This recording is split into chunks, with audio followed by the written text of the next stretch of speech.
is for anyone who may be taken aback by my comments. I don't really care if you are. I hope you are. For years now, it has been, 2.5 years since he officially entered the political arena. Donald Trump, congratulations. You have made this country a land where sleaze is not just the language of politics, but the political environment itself. His supporters made excuses, continue to make excuses for him. You also might want to do some self-examination. What does it say about you that no matter what, you continue to make excuses for this man, for his vile behavior, this sort of vile behavior? Doesn't that make you just as bad, if not worse, than him? And for all of you who over the last few years have uttered that tired, lazy, uninformed, uneducated, ignorant response of calling me and others who point out racist behavior racists, you know what you can go do? Fuck Trump.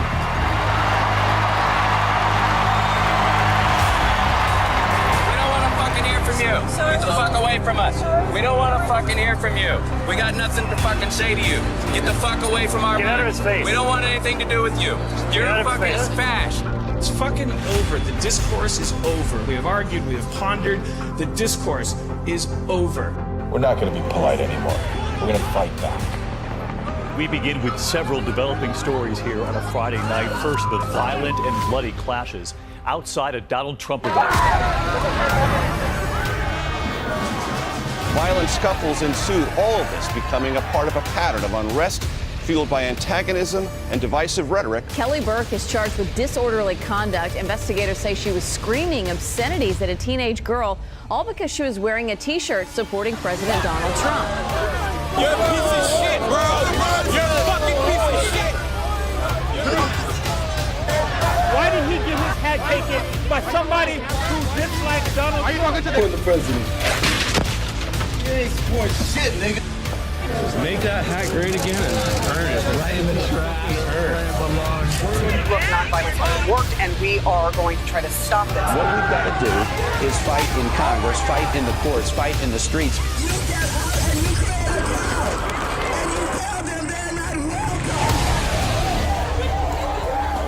Donald Trump's campaign is surrounded by controversy this morning after a weekend of chaos and violence. It is a result of the culture of Trump supporters. We need a revolution. Are you suggesting that the entire Trump vote was racist and by racists? I think, yes. I'm not going to. I don't think that's a Nazi. I'm not a Nazi. Oh, what are you doing, man? Hey. The people of color who are attacked by their fellow citizens who feel emboldened to be publicly racist. Because the president is. His supporters, what does it say about you?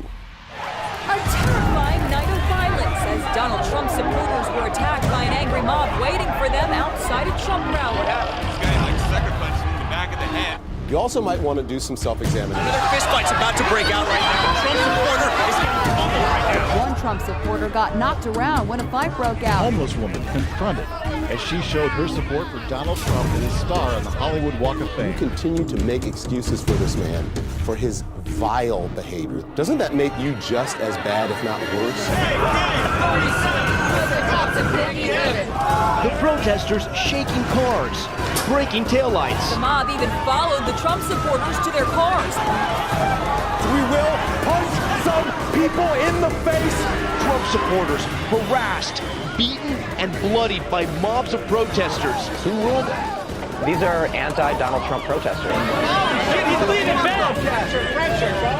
No, he's bleeding bad. He's bleeding bad. He's bleeding bad.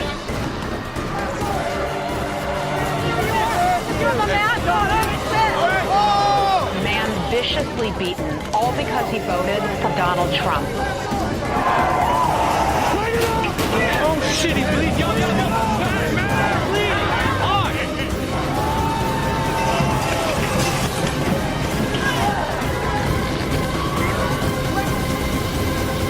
You know, this is tough stuff. We're fighting a war. No Trump, no wall, no USA at all. No Trump, no wall, no USA at all. No Trump, no wall.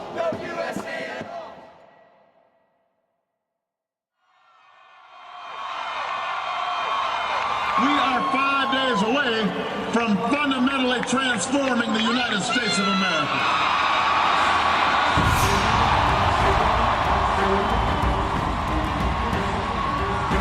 Barack Obama had tried to fundamentally transform our country. And I didn't understand yet how far our country had gone, how much Obama had given away our nation. Taking a look at the labor force participation rate, it's the lowest it's been in decades and has been on a steady decline during the Obama presidency. Where the country was before Trump got into this race was it was a dismal economy. We're still living on the Obama economy, and we're in the worst shape we've been at in the entire post-World War II period. Unemployment was high, people were downtrodden, people were disappointed, and we became the laughing stock of the foreign policy world because we had an American president who was an apologist for leading the greatest country in the world. And what we saw was this president go overseas and start bowing to foreign leaders and being apologetic for having the greatest superpower the world has ever seen. What we needed was not a litigator, we needed a fighter. We needed someone that understood this is a cultural war, that the left wants to undo our country. They want to take down America. No Trump, no wall, no USA at all. No Trump, no wall, no USA at all. No Trump, no wall, no USA at all. No Trump, no wall, no USA at all. Donald Trump said, "Not on my watch." Now is the time to fight, and Donald Trump was the man to do it.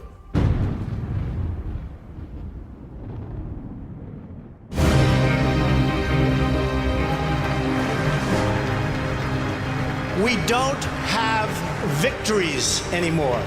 We used to have victories, but we don't have them. When was the last time anybody saw us beating China?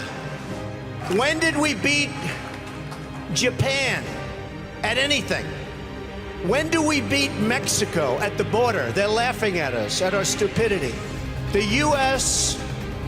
has become a dumping ground for everybody else's problems. The world right now is whites are black, Trump's running for president. Like, does gravity still work? You're not going to be president, all right? Folks, Donald Trump is not a serious person. That he might be leading the Republican ticket next. I know you don't believe that, but I want to go on. Let's not mince words. Donald Trump is a bigot and a racist. I'm sorry, he's a racist. He's a belligerent, loudmouthed racist. There is zero chance we'll be seeing you being sworn in on the Capitol steps with your hand on a giant golden Bible.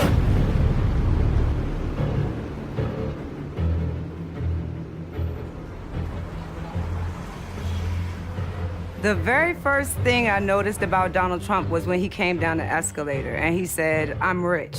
I'm really rich. I'll show you that in a second. And by the way, I'm not even saying that in a braggadocio. That's the kind of mindset, that's the kind of thinking you need for this country. I'm very, very, very, very, very rich, and I want to show you how to get rich with me. I am officially running for President of the United States, and we are going to make our country great again.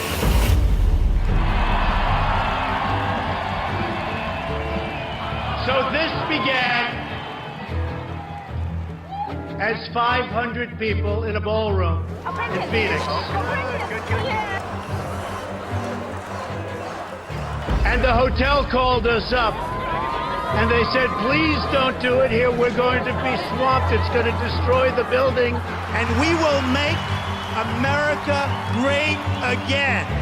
It's been amazing. And outside, sadly, we have thousands of people that can't get in. So you know real estate.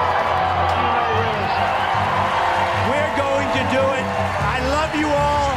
Thank you very much, everybody. Thank you. I love you. Thank you. We're going to do it.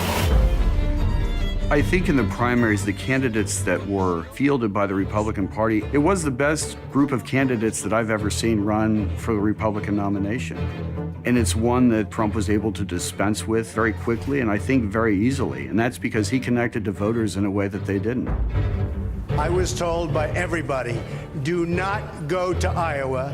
You could never finish even in the top 10. And I said, but I have friends in Iowa. I know a lot of people in Iowa. I think they'll really like me. Let's give it a shot. They said, don't do it. I said, I have to do it. And we finished second. And I want to tell you something. I'm just honored. I'm really honored. And there's a reason his support collapsed in the final days. You look at all the entrance polls, people decided the last week, last 2 days, last day. They went to Rubio and Cruz. Donald Trump is the here today, gone tomorrow candidate for president. Fox News can now project that Donald Trump will win the Republican presidential primary. Because as entertaining as Donald Trump is a liar. And which Republican candidate has the best chance of winning the general election? Of the declared ones, right now, Donald Trump. Donald Trump, the billionaire real estate magnate, will win the South Carolina Republican primary. There's not going to be a President Donald Trump. CBS News is projecting that Donald Trump is the winner in the state of Florida. So here you have two sides within the same party battling over who's going to be right when this is all over. Your words were, among Hispanics generally, Trump polls only slightly better than cancer. Well, I mean, at least it's slightly better, right? Trump claimed big wins in the South, a 22-point margin in Alabama, 14-point victories in Tennessee and Georgia, with tighter wins in Arkansas and Virginia. The RNC has booted National Review from co-sponsoring the Republican debate next month. This after the conservative magazine assembled a group of prominent pundits with a single goal: stopping Donald Trump. Donald Trump will never be elected president of the United States. He is not a typical politician. Fans were flooding Trump events, turning out in record numbers. People there were groupies. They would go to 7, 10, 15, 30 rallies. They'd travel around the country to see him. They would wait in line for 8, 9, 10 hours in the rain, in the snow. This evening, his last opponent dropped out. Trump is the Republican Party's presumptive nominee for president. Donald Trump is, in fact, the party's presumptive nominee. And I could not be more proud tonight to present to you and to all of America my father and our next president, Donald J. Trump. Our convention occurs at a moment of crisis for our nation. The attacks on our police and the terrorism of our cities threaten our very way of life. Any politician who does not grasp this danger is not fit to lead our country. The crime and violence that today afflicts our nation will soon, and I mean very soon, come to an end. Beginning on January 20th of 2017, safety will be restored. What about our economy? Again, I will tell you the plain facts that have been edited out of your nightly news and your morning newspaper. Nearly 4 in 10 African American children are living in poverty, while 58% of African American youth are now not employed. 2 million more Latinos are in poverty today than when President Obama took his oath of office less than 8 years ago. Another 14 million people have left the workforce entirely. The most important difference between our plan and that of our opponent is that our plan will put America first. Americanism, not globalism, will be our credo. The American people will come first once again. Big business, elite media, and major donors are lining up behind the campaign of my opponent because they know she will keep our rigged system in place. My message is that things have to change, and they have to change right now. Every day, I wake up determined to deliver a better life for the people all across this nation that have been ignored, neglected, and abandoned. I have visited the laid-off factory workers and the communities crushed by our horrible and unfair trade deals. These are the forgotten men and women of our country, and they are forgotten, but they're not going to be forgotten long.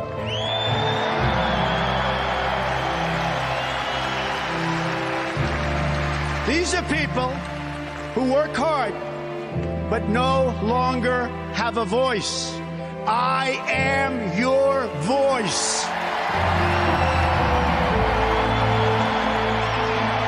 Unlike the massive crowd at the Trump rally, only 600 people showed up for Hillary Clinton's rally last night in Iowa. I knew things were changing because I would see the rallies in Ohio and Michigan and Pennsylvania. It's supposed to be a blue wall. I thought Donald Trump was one of the first politicians in a while who looked at voters and saw them as real people in concrete situations, people with real everyday problems, and who saw them as his fellow Americans. He kind of looked at them as part of a national family. That's Donald Trump reminding the people of where it used to be a better country, where we had manufacturing, where guys who worked in steel mills and coal plants were heroes of our country. And now under the Obama years, those jobs were decimated. And he promised to bring those manufacturing jobs back because middle America had been left behind. Today, on a very complicated and very difficult subject, you will get the truth. The fundamental problem with the immigration system in our country is that it serves the needs of wealthy donors, political activists, and powerful politicians. Let me tell you who it does not serve. It does not serve you, the American people. Doesn't serve you. Illegal immigration costs our country more than $113 billion a year. Most illegal immigrants are lower-skilled workers with less education who compete directly against vulnerable American workers. Only the out-of-touch media elites think the biggest problem facing American society today is that there are 11 million illegal immigrants who don't have legal status. To all the politicians, donors, and special interests, hear these words from me and all of you today. There is only one core issue in the immigration debate, and that issue is the well-being of the American people. Build the wall. Build the wall. They will.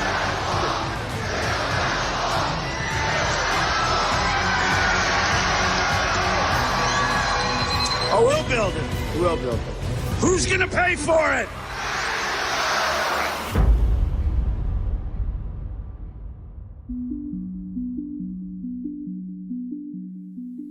You can put half of Trump's supporters into what I call the basket of deplorables.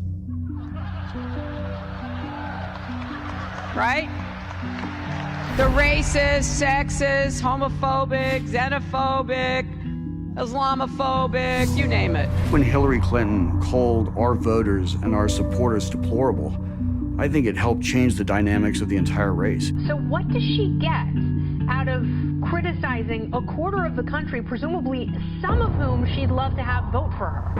We have the support of cops and soldiers, carpenters and welders, the young and the old, and millions of working class families who just want a better future and a good job. These were the people Hillary Clinton so viciously demonized. These were among the countless Americans that Hillary Clinton called deplorable. What Hillary Clinton has done here is she's created a community. Our next guests are Trump supporters who are embracing the deplorable label. We wanted to show everybody that we're not deplorable, we're normal middle-class women. we don't win, we lose. We are going to start winning again. We're going to win with everything. We're going to win so much. You are going to get so sick and tired of winning. I say this kiddingly, but I love saying it.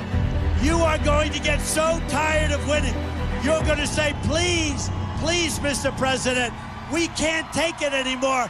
The people of New Mexico cannot take it. You're winning too much. We can't stand it. Please don't win so much.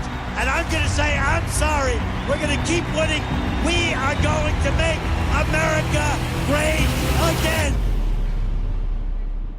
New polls just out tonight nationally. Hillary Clinton after the first debate now at 47 to Donald Trump's 42. Clinton is polling now at 49%, Donald Trump at 44%. There comes a moment in every great endeavor when success or failure is determined by the decisions you make under duress at a seminal moment. Donald Trump's moment came in October. Billy Bush weekend was probably the most difficult weekend of the campaign. What was taking place at Trump Tower was the staff there was attempting to manage the president and come up with a solution. Some people told the president to get out of the race, and he was going to go down and have the biggest defeat in our history. But what I knew about Donald Trump was you never back down, you double down. That 2005 Access Hollywood tape wasn't just lewd remarks. Trump was literally explaining a time-tested strategy for sexual assault. The swing voters have been these college-educated white women who went for Mitt Romney by 6 points, and in our last poll, went for Hillary Clinton by 25 points. They last night saw nothing to bring them to Donald. Could I just cut through? I have one thing to say, one thing only. And that is that this race is over. Basically, this was just going to be a coronation now for Hillary Clinton, and Donald Trump had no shot. An estimated 20,000 people turned out last night at a football stadium in Mobile, Alabama.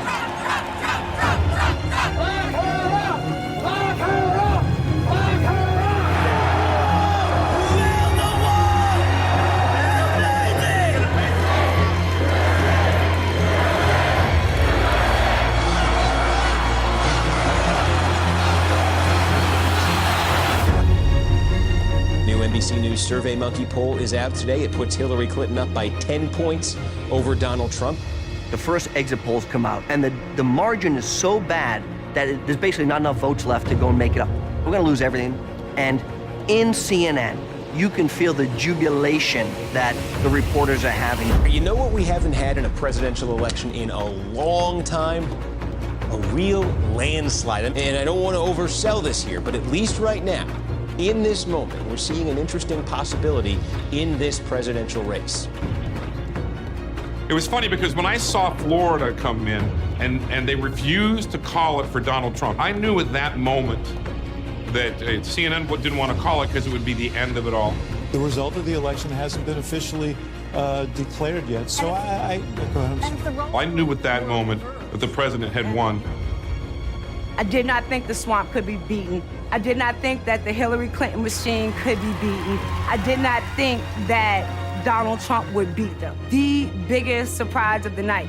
But if I had to say secondary to that, it would definitely be the response of all the pundits and the pollsters as they saw their whole brand just melt around them when they were proven 100% false on everything that they had been saying for the last 6 months. And all of a sudden, by 10:30 at night, I know Trump's going to be the president-elect of the United States. And I've got to go back on CNN, and it was an amazing feeling. You've won, so act like you've won. I think Donald Trump is going to go on tonight. I think he's waiting for Hillary Clinton to call him and concede this race. And then he's going to make a very gracious speech which says, I want to be the president of the entire United States. I want to bring everyone together. I don't think it's outrageous for him to wait. No candidate in modern American politics has ever run a wire-to-wire first-place campaign. We went in first place, and we never looked back. We are going to make this decision now. The Fox News decision desk has called Pennsylvania for Donald Trump. This means that Donald Trump will be the 45th president of the United States.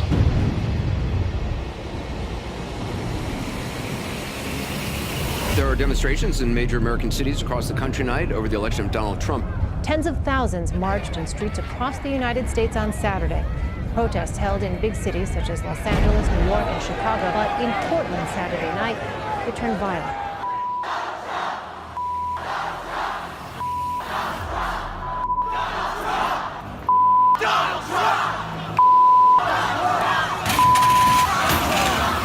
People filling the streets in America's cities, protesting President-elect Donald Trump. Crowds set fires, blocked freeways, and gathered at Trump's buildings all across the country. You're awake, by the way. You're not having a terrible, terrible dream. Also, you're not dead and you haven't gone to hell. This is your life now. This is our election now. This is us. This is our country. It's real. The Washington Post is now reporting that a secret CIA report concluded, quote, that Russia intervened in the 2016 election to help Donald Trump win the presidency. The most important thing to understand about what happened in 2016 is that it wasn't about a man, but it was about a message and a platform. Both left and right had betrayed the nation. The GOP didn't understand that Donald Trump won despite the Republican Party, not because of the Republican Party.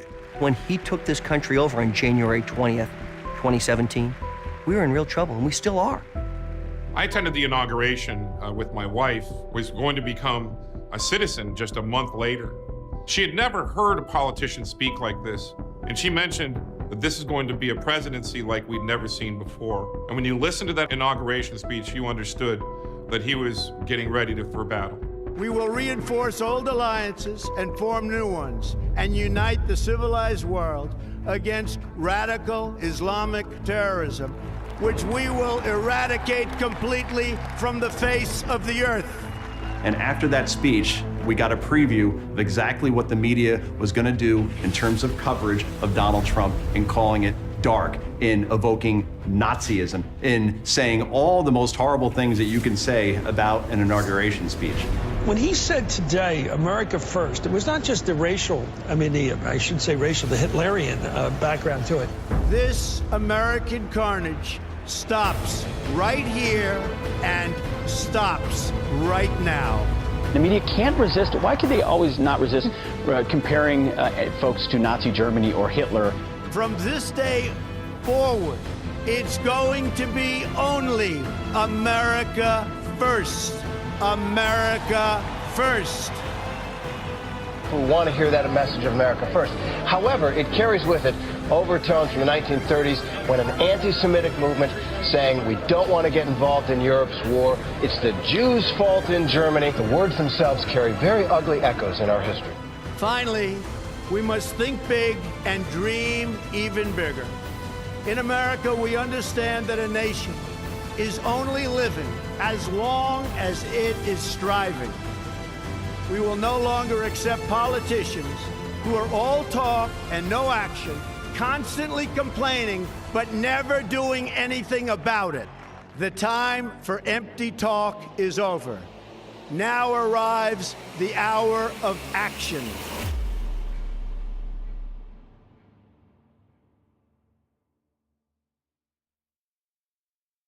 President Trump signing executive orders in his first few days in office. Just moments ago in the Oval Office, as he did sign two executive orders, one to officially ease the burden on Obamacare. American worker hiring freeze except the military. What does that mean, Mark?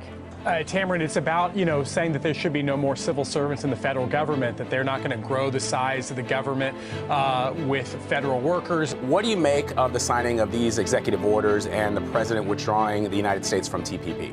Well, he's making good on a lot of campaign promises. What he's trying to do here is follow through on a promise to take action on day one. We're going to move on now to the chaos, confusion, and anger growing in the wake of President Trump's immigration ban. Overnight outrage from coast to coast. This is not about religion. This is about terror and keeping our country safe. There are over 40 different countries worldwide that are majority Muslim that are not affected by this order. What we did was we focused on, instead of religion, danger. The areas of the world that create danger for us. Besides the opposition media, now that Donald Trump holds the most powerful seat in the world, he is faced with opposition from all sides. The Democrats, never-Trumpers inside his own party, and the so-called deep state.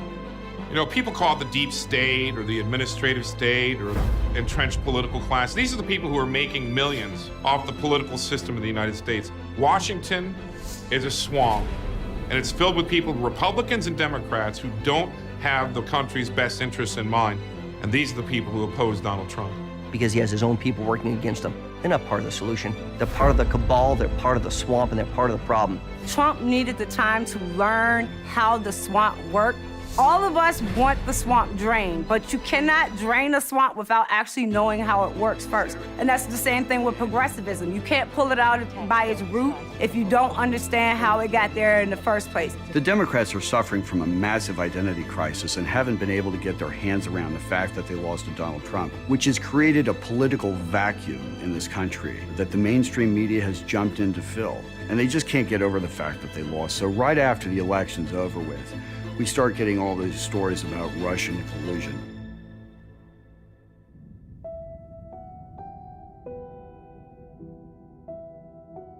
We can't really see anything of collusion. We are at a point where many people in the American public see this investigation for what it is, a way to take down a president, and if it isn't collusion, they'll pivot to something else that has nothing to do with collusion, and the blind partisans, and particularly people in the media, will just run with that narrative. They have phony witch hunts going against me. They have everything going. And you know what? All we do is win, win, win. I don't think the people of the United States wanted an investigation. I think this was an investigation brought on by a conspiracy of people within the entrenched political class in Washington to get rid of Donald Trump. Now that I've been through my own sit-down with the Mueller team, it becomes very obvious to me that this isn't about Russia collusion. It's about getting Donald Trump. Despite the media's desire to hype the Russian collusion narrative, Donald Trump has kept his focus and has managed to secure a number of important victories in less than 2 years. If you look at what this president has been able to achieve in the first year, historic tax cut, the repatriation of money sitting overseas, African-American unemployment, Hispanic unemployment, record lows because of what this president's policies are. He stayed laser focused on the things he said he would do, on the tough calls, on the Paris Climate Accord, on the Iran deal, on moving the embassy from Tel Aviv to Jerusalem, on staring down the trade agreements that have been terrible for our country, on crushing ISIS. People didn't understand the importance of small business in this country. For 30 some odd years, nobody had really addressed the needs of these small business owners. Here we had an opportunity to make that change, and these small business owners needed that help to be able to actually make a change for their own businesses as well. Since the election, we have created 2.4 million new jobs. And something I'm very proud of, African-American unemployment stands at the lowest rate ever recorded.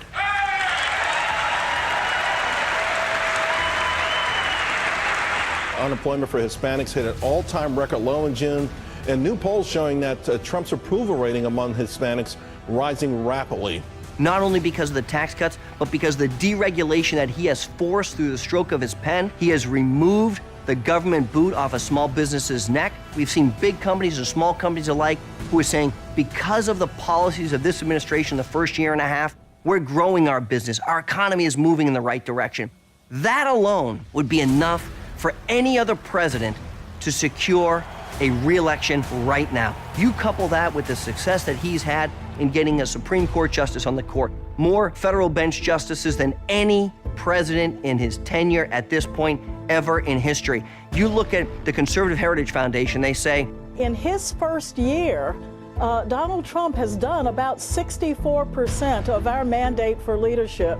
So we were quite encouraged, and for anyone who doubts whether or not we have a conservative president, we in fact do.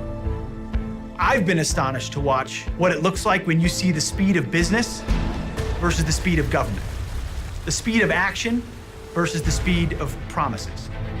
Donald Trump is a businessman who has unleashed the climate of business in this country. He has said, I believe you know how to spend your money better than the government does. I want to cut your taxes so you can invest in your own lives.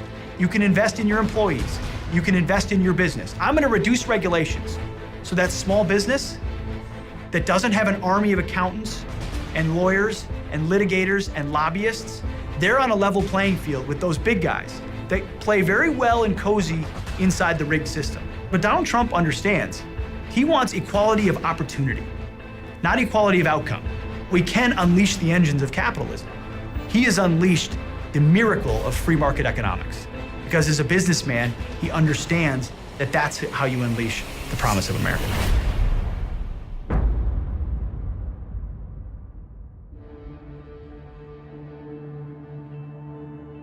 Today, I want to talk about how to grow the African-American middle class and to provide a new deal for Black America. We are now seeing unemployment rates that are below 4%. And in fact, if you even look more specifically at unemployment rates amongst Latinos and amongst blacks, it is now at historic record levels in terms of lows. This is unbelievable. This administration, frankly, has done more for the Hispanic community, for the black community, than probably most other administrations have in the past.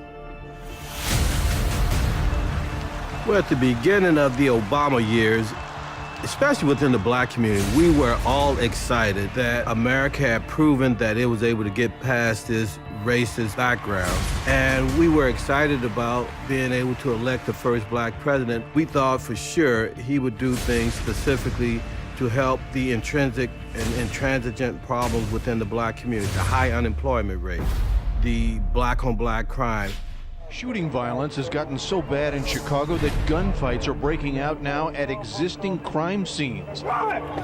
And even with police in close proximity. You got shots fired over here. And then as he got settled into office, the cloud of disappointment began to settle in within the black community. Members of the Black Caucus could not get a meeting with the first black president, never addressed the black unemployment rate, and that's when the bottom fell out of our support for President Obama. And one of the things, though, unfortunately, under the Obama administration, truly people believed that the American dream was dead. What the black community is looking for is a reason to change their habits. And I think that's part of the reason that President Donald Trump came onto the scene. Entrepreneurship. That's the bedrock, that's the gateway drug into the black community, is through our entrepreneurs. And if we make sure we have a vibrant entrepreneurship class within the black community, that's going to go a long ways to solving a lot of the turmoil you see in the inner cities, number one. Then number two, education. Because if you have a good education and you're optimistic and hopeful, now you go to school, get education, whether it's college or vocational, then you have a flourishing entrepreneurs class that has a job waiting for you. They need you because their businesses are growing so fast. But now what we're hearing again, that optimism is sky high. People are investing back in their businesses because they believe that the American dream is now achievable once again.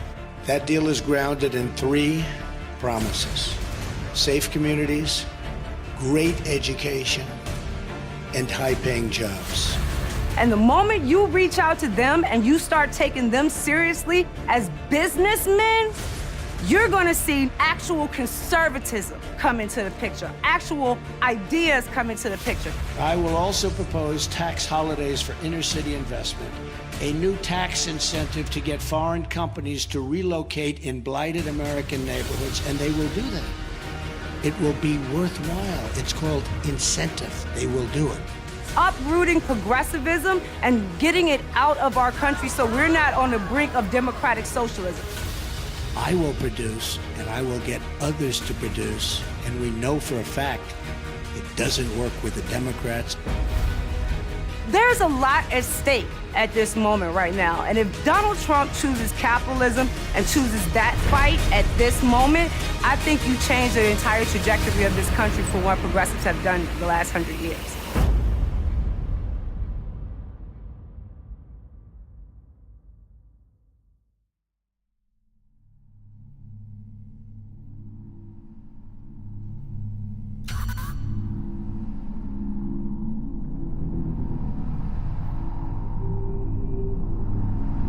They want to kill not only our civilians, all over the world. And it's going to be stopped. It's going to be stopped. Somebody criticized me the other day because they asked me what I'd do, and I said, I'm going to bomb the shit out of them. It's true. I don't care. I don't care. They've got to be stopped. The most underreported story of 2017 was the decimation of the caliphate that is ISIS in Syria and Iraq. 98% of that caliphate has now been destroyed. President Trump, as a candidate, said that we'll bomb the hell out of them, and he got ridiculed for that. Well, where are we now? We see a caliphate that's decimated, yet most people wouldn't even know that 98% of that caliphate is destroyed because simply it's not being reported. There have been hundreds of modern jihadi organizations that wished to bring back the caliphate that was dissolved after World War I. But every single one of them failed. All of them failed until a group called ISIS reestablished the caliphate. President Obama warns that the fight against Islamic State will take time. The president went to the Pentagon for a briefing with the country's top military commanders. He called the fight against Islamic State a generational struggle. This will not be quick. This is a long-term campaign. ISIL is opportunistic and it is nimble. In many places in Syria and Iraq, including urban areas, it's dug in among innocent civilian populations. It will take time to root them out. Meaning your children, my grandchildren, would have to fight these jihadis decades from now. Donald J. Trump and his administration, with the focus on the physical caliphate, compressed Obama's generational war into the span of 4 months until the caliphate was no more. We've made tremendous strides, obviously, in Syria with ISIS. We've taken back virtually all of the caliphate, all of the land. Same thing in Iraq, and we're making tremendous strides. It's sort of the unwritten story right now. President Trump praising the news that ISIS has lost 98% of the territory it once held, with half of those victories coming since he took office. Just last year, ISIS controlled an area in Iraq and Syria the size of Ohio. Look at that on the map. Take a good look at it. And now we're going to show you what exists today. This is the remaining strongholds that are there, a small area along the border.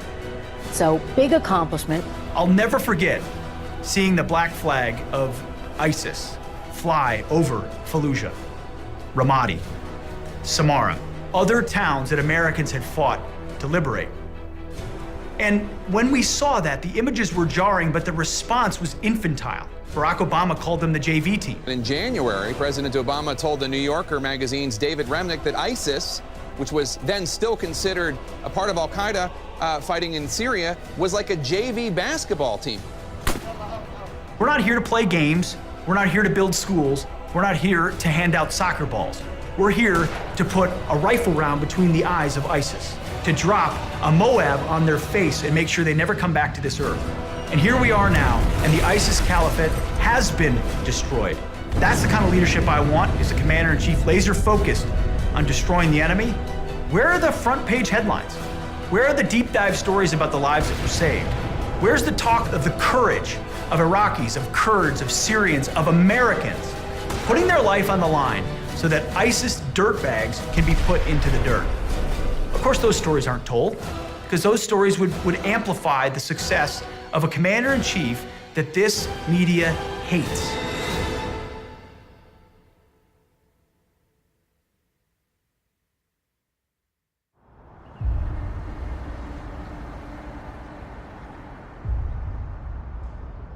The Iranian regime is the leading state sponsor of terror.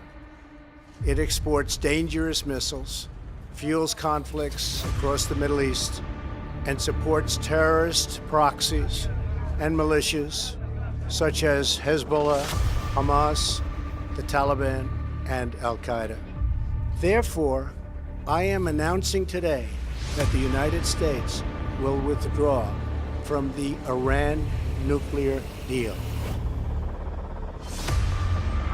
The Iran deal is another example of the president making a promise. He said that this is the worst deal in history, that we're going to get out. Barack Obama was more than foolish. He was reckless, ideologically reckless in America's security in pursuing that deal.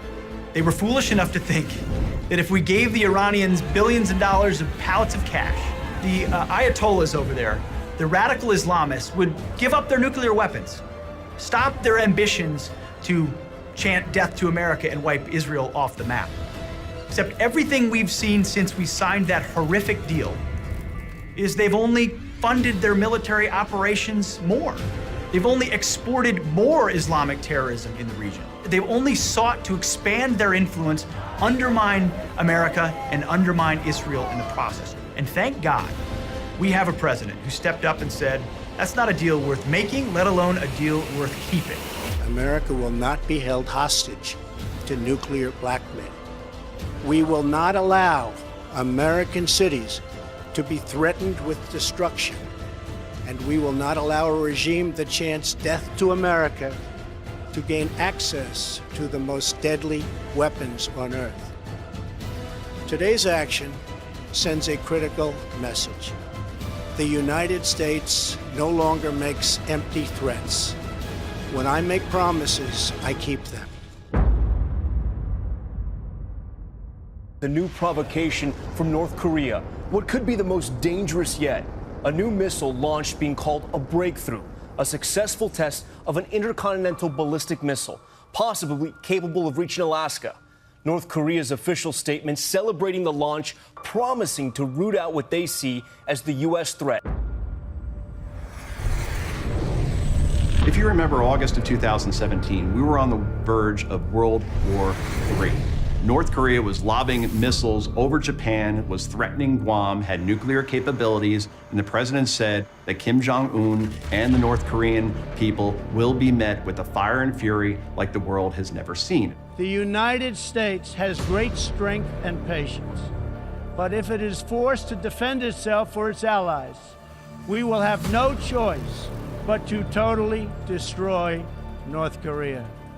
The media was apocalyptic, said you can't speak to North Korean leaders like that. You can't use that sort of language. You're going to get us into a war. And instead, it was a language, it turns out, that Kim Jong-un actually understood. And he began to acquiesce, and he began to stop testing missiles.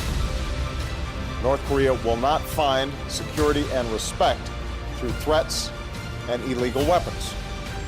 We will work with our friends and allies to stand up to this behavior, and we will redouble our efforts toward a more robust international non-proliferation regime that all countries have responsibilities to meet. They accelerated toward a nuclear bomb under the Obama administration because they saw it as their opportunity.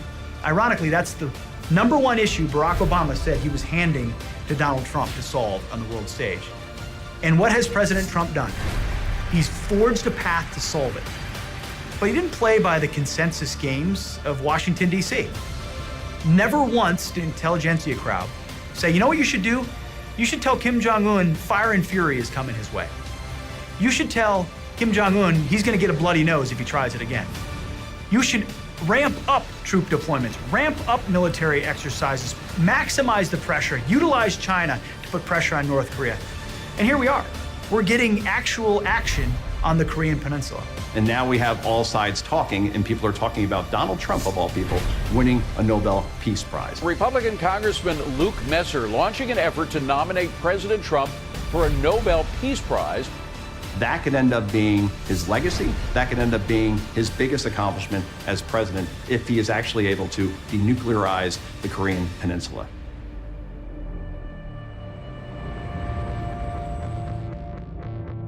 In the Kate Steinle murder case, the illegal immigrant Garcia Zarate, who killed Kate Steinle on that pier in San Francisco, was acquitted just a short time ago of murder and manslaughter charges. When Donald Trump took that escalator down in Trump Tower, as soon as he honed in on immigration, I knew that he was speaking to an America that had been told that they weren't allowed to talk about these issues, that they were verboten, that they had to be censored in public discourse for the sake of social cohesion. Donald Trump was having none of it.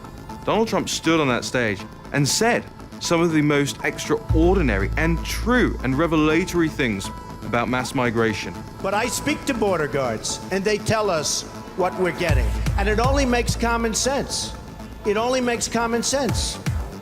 They're sending us not the right people. It's coming from more than Mexico. It's coming from all over South and Latin America, and it's coming probably from the Middle East. Let me tell you something the mainstream media will never tell you tonight. It was San Francisco's sanctuary city policies that killed Kate Steinle. Our campaign was outlined immigration and that means stopping illegal immigrants from coming into the country. The notion of a wall on the southern border, which had been proposed years before that the Senate had voted on, including Hillary. You know, secure our borders with technology, personnel, physical barriers if necessary. Was now a controversial idea. It's absurd. When we went out to the American people and the president started talking about bringing our jobs back, under the Obama years, those jobs were decimated, and he promised to bring those manufacturing jobs back because middle America had been left behind. We will bring our jobs back, Sean. We're going to bring our jobs, as sure as you're sitting there, we are going to bring our jobs back into this country for the first time. If we don't have a wall, we don't have a country. And if you don't have a border, you will have a perpetual problem exploited by the worst of the worst, by MS-13, by drug runners, by sex traffickers, by violent gangs. All of these groups who have created problems across our country that then left-wing politicians give sanctuary to. Reaffirming its reputation as the sanctuary city of all sanctuary cities, San Francisco is doubling down on its defiance of federal immigration law. To me, the border wall is as close to an immigration litmus test as there exists. Find me a politician and ask them what they think about the border wall. And if they say, well, maybe we need it, maybe we don't, they still don't get the idea of immigration today. They still don't get the idea of a nation state. They still don't understand how central it is to the future of our country. People who really don't believe America should have borders, people who see immigration as simply a factor of production, who see immigrants as future Social Security taxpayers and nothing else, people who don't send their kids to public schools where 14 or 17 languages have to be taught, and the Latin kings are battling it out with MS-13 over the turf and driving out African Americans whose ancestors have been there for 100 years. America has never been a race, a gender, a social class. It is a set of ideas that we have perpetuated, but it starts with the rule of law. Without the rule of law, everything else falls apart. Without the rule of law starting on our border, we don't have a country. When I talk with a lot of my friends in the Congressional Black Caucus privately, I chastise them. How can you be black and you're supporting amnesty for those in the country illegally, when then at the same time you complain about the high unemployment rate in the black community? So your solution is to bring in cheap labor? Really? The black folks I talk to do not support amnesty for illegal. Even most of the black liberal Democratic staffers I know and talk to, privately, they don't agree with it, but they are terrified to go public and say they disagree with it. Why pay an American engineer $150,000 a year when you can import them and pay them $80,000 a year? We need to get back to putting Americans first and not worry about trying to be president of the world, which we had 8 years of that.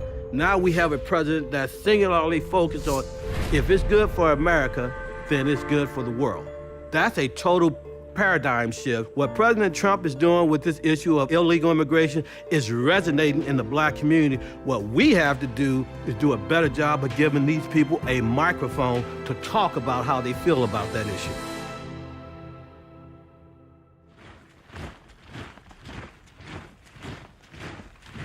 I don't believe there's a bigger geopolitical issue that threatens American security directly than the rise of China.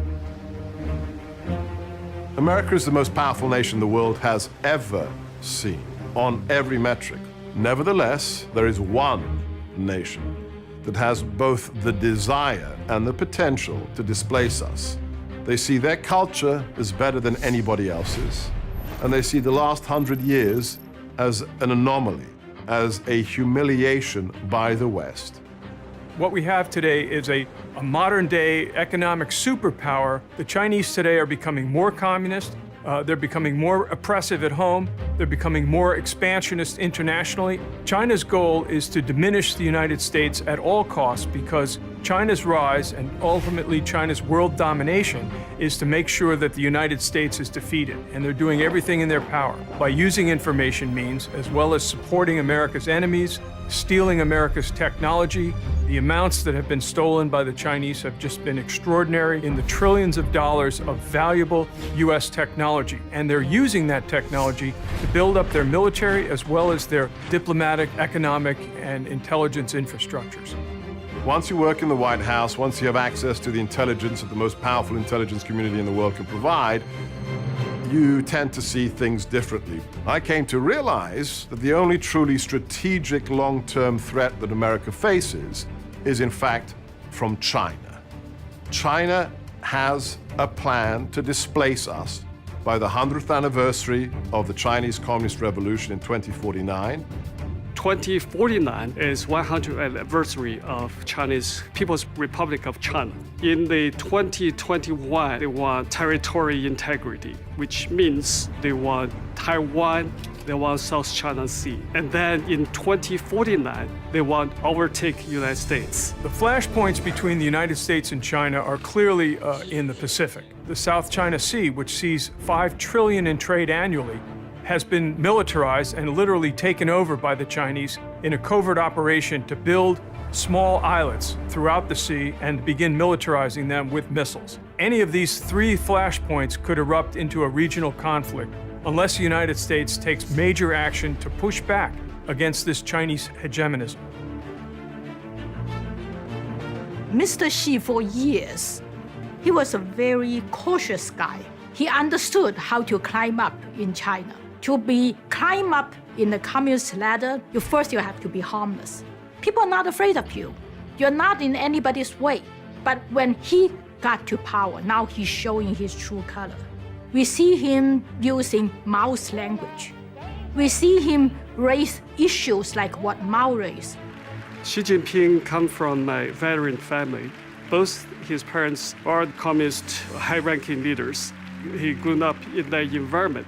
So when he comes to power, he has a mission to defend, to restore, revive the Communist Party, make it become a stronger, glorify the Communist Party.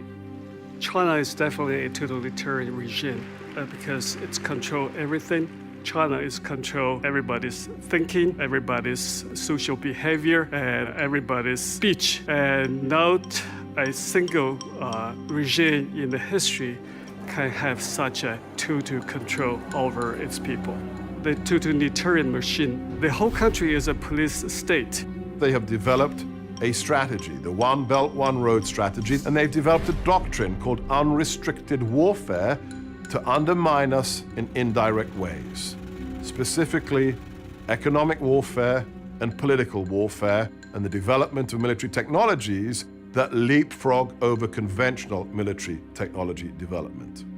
It's actually a stalking horse for the Chinese ideology of Chinese communism, socialism with Chinese characteristics. They're building up countries around the world, and with that comes the Chinese economic model as well as the Chinese authoritarian and communist system. And the United States, again, is at a loss to try and counter this. China basically has no oil, and therefore they're heavily dependent on Middle Eastern oil, so they're looking for ways to control the oil coming out of the Persian Gulf and the Middle East and make sure that they can secure that.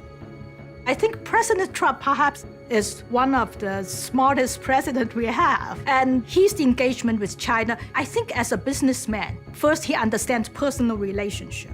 He made President Xi said one thing, is that the United States of America have 1,000 reasons to be friendly to each other, have 0 reason not to be friendly. Actually, we have plenty of reason to be not friendly. But President Trump established a personal relationship. In the Chinese politics, if you have a personal relationship, you can always, have some leeway. On the other hand, if you don't stand firm for your national interests, they despise you. So actually, President Trump won a lot of respect from the Chinese leaders and Chinese people.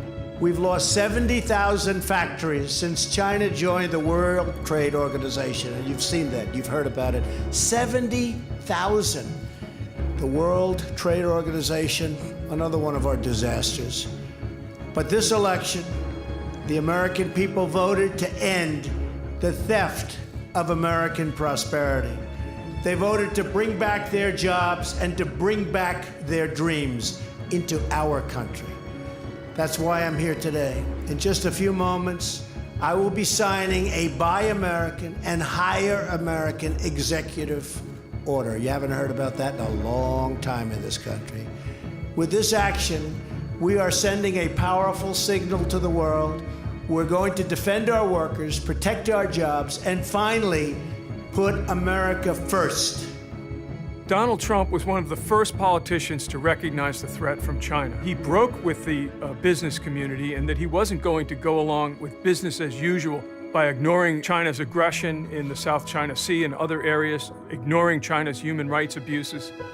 Donald Trump has made a sea change in the U.S. approach to China. He's made China the top threat, along with Russia. He has made protecting American economic security one of the highest priorities. Again, this trade and interaction in the past was based on the false notion that trading with China would have a moderating influence on its behavior, and President Trump was the first to recognize that this has totally failed and that a much tougher approach is needed.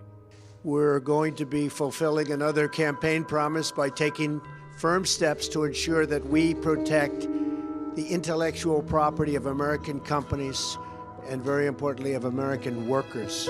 No, mark my words, if the 21st century is not an American century, the 21st century will not be a free century. And I'll tell you this, the Chinese, the communists, believe the future is theirs, that their economy and its central planning is the future, that their military will eventually overtake America's, and they do not believe that our will is strong enough to confront them. They believe America is a declining power, that free peoples and capitalism inevitably implodes, and that central planning and dictatorship and communism is the way of the people. If we do not stare down China, not just on trade, but on their military ambitions, the 21st century could be a Chinese century, and that means it sure is not a free one.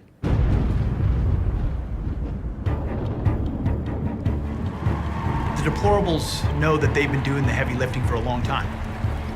They're the guys from the small towns across America whose parents have the 9-to-5 jobs, make just enough to get them off to college, but infuse in them the values that matter the most. Love your country, be willing to fight for things greater than yourself, earn a paycheck because there's dignity in work, and raise a family that perpetuates that into the next generation that loves America. So the deplorables said, the way I give to my country is to give the way the previous generation did. In November, we have so much actually at stake, so much to lose. The Democrats, they actually are saying, vote for us and we will raise your taxes. What can you do but raise taxes? You're used to hearing the Democrats say, vote for us, we'll give you free stuff here and free stuff there. Our small business owners right now, their optimism is sky high because they believe that these are the tax cuts that they're going to be facing in the future. But I'll tell you now that we're hearing a little bit of concern now because they're asking the question, what happens if they go away? You raised the issue of taxes. Trump raised that issue. Let's talk about it. What's too high for the top personal rate? It's not about a number. That's what negotiations are all about. What rate? Yes, we are going to end these. We'll come up with that rate, but it'll be a damn lot higher than it is right now. This is Armageddon. Is 50% obviously too high? Look, there was a time in a very prosperous America where the top marginal rate was well above 50%. Previously, you'd been asked if a 90% marginal rate is certainly too high, and you said no. So how high are you willing to go? Not one Democrat voted to cut taxes. Not one. And just as I promised the American people from this podium 11 months ago, we enacted the biggest tax cuts and reforms in American history. The November 2018 elections are absolutely critical to see this president's agenda continue to move forward. This election, if it is an election about the success that our country is facing, Donald Trump wins and the Republicans keep and expand their majorities both in the Senate and the House. If this is a localized election where the Democratic candidates are running away from Nancy Pelosi and the leadership of the Democratic Party, then the Democrats are going to do very well. We have come up with a lot of solutions, but we have Democrats that don't want to approve anything because that's probably, they think, bad for the election that's coming up. What Democrats are very good at doing is they go into their districts, they campaign and say one thing, they come to Washington, D.C., and they do the exact opposite. That's what is on trial. That is what we are talking about in the November election. Donald Trump is definitely on the ballot in every race across the country. You're either with an agenda, a reform agenda of Washington that is with the people to make government smaller and more effective and to return more money to the pockets of the American taxpayer, or you're with those in the Beltway that want to grow government, grow the size of its regulation, and to keep imposing itself on our lives. Tell me what the Democrats are running on. What's their platform relative to the black community? Just think about the impact of voting Democrat and having several prominent black liberals chairing major committees. If you don't think elections matter, all I say is when you wake up this morning, think of Chairman Maxine Waters chairing the Financial Services Committee. That should scare you to vote Republican right there. I don't think there's been a midterm election this important in my lifetime because the Democrats want to take us back to taxes and to the regulatory state and largely the politicization of everything, okay? One of the reasons the economy is doing well now is because the president is getting the boot of government off the necks of business people and farmers and people that make things, grow things, and build things. And the government released its gross domestic product report for the second quarter this morning. It showed the U.S. economy grew 4.1% from April through June. That's the best showing since 2014. The Democratic Party of America have wasted the first year and a half of the Trump presidency attacking him on nonsensical issues because they think, firstly, they control the media. They think, secondly, they control the culture. And so their ideas will pervade, their ideas will filter down necessarily no matter what. They don't rule the roost. They have no answers. So they resorted to racist and xenophobe and all these other things. The Democrats have nothing to run on in November. What platform do they have? Are they going to vote on let's bring ISIS back? Let's get rid of the 5 million job bonuses that have been created by the tax reform? Shall we not build the wall? They can't run on this. The 2016 election was a peaceful political revolution, and it was historic. I have a whole list of accomplishments that the group behind me have done in terms of this administration and this Congress, but you've heard it before. We are making America great again. But 2018 is even more important than the election of the president. The whole Make America Great Again agenda relies upon 7 more years of this administration being able to bring us back to where we should be. So yes, without a doubt, this election cycle is about the highest stakes possible for our nation. There is a lot at stake in November for the American public, and it really comes down to one question, which is, who do you actually best believes deserves to make the choice for you? Do you make the choice for yourself, or do you allow the government to actually make the choice for you? 2018 is another election about Donald Trump. What they want to do is shut up the deplorables. They want to shut you up because you know what? They're scared of him. They are scared of what he's done. They're scared of the economy that he's created. It scares them that our allies in the world love us and trust us more than ever because they were supposed to hate this president, according to the elite media. They are terrified of President Trump because they're terrified of you and your values.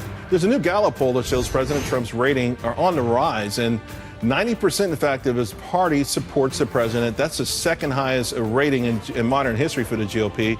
What is glaringly obvious is that the left and the opposition party in the media, they do not have any answers against the Make America Great Again agenda. They don't have any policy solutions. They know that Trump is on the rise out there in the polls because he's doing what he was elected to do. He's delivering jobs, he's securing the border, even his foreign policy, probably the greatest foreign policy we've seen in decades.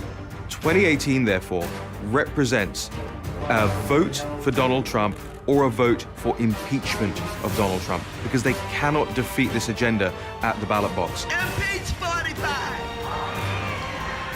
Impeach 45! If the Democrats win the midterms, they are going to go after Donald Trump for impeachment. The only thing they can run on is hatred and the impeachment of the president. It is a foregone conclusion that if they lose the House and the Senate, impeachment proceedings will begin almost instantly. We have some real big issues that we're going to be losing on. One is infrastructure, which was another big campaign promise. Building the wall is going to be imperiled. And depending on what happens in the Senate, the whole judicial nomination could come to a complete and grinding stop. We're going to have some Supreme Court vacancies that are going to determine the future of this country for the next 50 to 60 years. Those are critical nominations, and they need to get confirmed by the Senate when they're made. And if we lose, If the Democrats take the Senate as well, we're going to lose all those judicial nominations. And that's why we must do everything in our power to block this appointment. Let's take a page out of Mitch McConnell's book and not have a vote on this until the midterm elections. If they take the House, we will have a divided, impotent government where nothing gets accomplished. It will be ugly and horrible, even beyond the ludicrous and dishonest impeachment hearings, which manifestly corrupt Democrats will be conducting in the full light of day, with everyone knowing that it's purely a partisan exercise. I don't respect this president. I don't trust this president. He's not working in the best interest of the American people. His motives and his actions are contemptible, and I will fight every day until he is impeached. We have to keep the House, because if you listen to Maxine Waters, she goes around saying, we will impeach him. We will impeach him. Then people said, but he hasn't done anything wrong. It's time for his agenda to be enacted fully. And we need the midterm elections to stay with the Republicans for that agenda to continue. Otherwise, you're going back to more regulation, more taxes, and more state control from an Obama-Clinton approach to government. Going out in 2018 is like going out in 2016 or going out in 2020. This is a referendum as to whether or not the forgotten man will be remembered and whether or not the deplorables will still be heard, and whether or not we live in a system where a duly elected president is allowed to do his job. The president is unstoppable. What he did when he ran for president wasn't done for money and wasn't done for fame. He will never give up, but he's only one man. For the last 30 years, our nation has been covered in an ice blanket of political correctness that froze solid the media, the arts, and politics. We allowed that blanket to fall. But then, 2 years ago, along came a man, the kryptonite of political correctness. I will always put America first. And like an ice-breaking ship, he slammed into that ice and broke a pathway and freed that sea lane up. But if you understand the physics of icebreaking, when that tungsten hull rides down on that ice and breaks it free, if you don't have a flotilla of ships that comes in right behind the icebreaker, in real life what happens? The ice comes around the bow, around the hull of the ship, and then almost instantaneously re-knits itself and closes off that waterway. America must create the flotilla.